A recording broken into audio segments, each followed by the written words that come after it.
what would you say your avatar client is? Is there a age range? I think it's a pretty narrow bell curve that you'd have down there. Well, a lot of practices, right? When clients or prospects out there, everyone gets inundated with stuff in the mail, right? Mm-hmm. And you got these practices now saying, oh, we only focus on people with over 250,000 of investable assets, right? That's what we want, and they try to do that.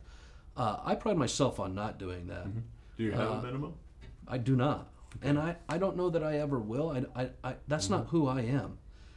Everyone's a human being and has a worth.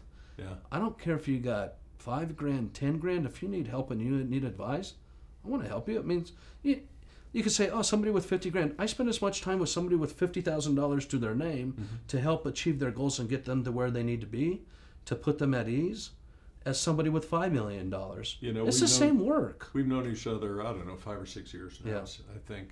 And we've never talked about that. But when I got into the firm, into the industry, I don't know, in 03, I guess it was, my friends told me the same thing. They said, you've got to have a minimum, $250,000, $500,000, whatever. Right. And I said, no, not going to do it. I said, it's, that's not how you value people. No. And what they said is that if you don't have a minimum, they said you can't help everyone or you're going to go broke. And I said, well, I know I can't help everyone, but I'm willing to help anyone. Right. That's a good way to put it. But it's really true. Yeah. And the thing is, Landon, I've never suffered for that. I've never suffered by saying, gee, I just wasted an hour with somebody. Who am I to think I am to feel that way? You know? And it's always worked out. Yeah, so it's sort of all walks of life. I mean, our average client is 60 to 70, I would say, in that range, maybe early 60s, because we get definitely a lot more pre-retirees, right? Trying to figure out the retirement, and it's just difficult nowadays trying to retire before 65 because of healthcare costs. Yeah. That's one thing this government's got to get figured out.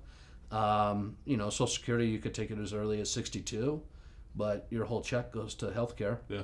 And then you can get a subsidy through healthcare.gov. So now, I want to retire early, so I got to manipulate my income to be able to get a subsidy. My fear for everyone doing that today is, let's say I do that at 62. You have a current administration in office that raised the thresholds of what your income could be to get these nice subsidies to cover your health care. But will it be that way for the next 3 years? Like, you quit working and you retire based on what's available today. And what scares me is every administration, as soon as they come in, they change everything the previous one was doing. Right. And it's getting more so that and way. What if I'm not 65 yet and something changes? Do I go back to work? How do I cover that? Now my whole check is going to healthcare costs, right? Did it make sense? And so I really struggle with that. That's a silver bullet in my practice that I really struggle with. Some people are forced prior to 65.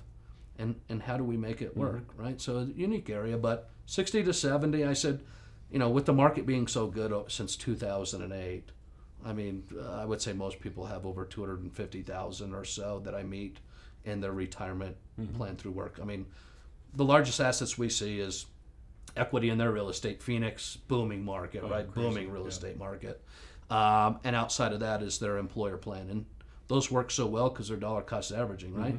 Best thing that happened to anyone retiring today, in my opinion, was Y2K 2008 and March of 2020. Market selling off. Every 2 weeks I'm getting paid. I'm buying the dip. I'm buying on Black Friday, right? Market gets back to even in 07, and I'm showing a great rate of return.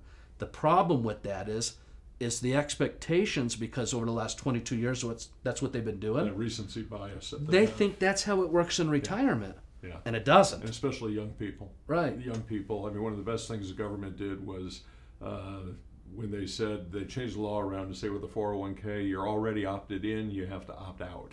Right. And so many people, they have no clue about the 401k. Right. And young people looking and well, okay, that's how much money I can spend till the next payday. Right. But they're building some assets now, and they weren't before. Sure. But they're also, anybody who's younger than, 35, thinks the market goes up. Right. That's what you do. Market goes up. Right. You had that once in a lifetime market crash in 2001. Right. And then 7 years later, you had another once in a lifetime market crash. Right.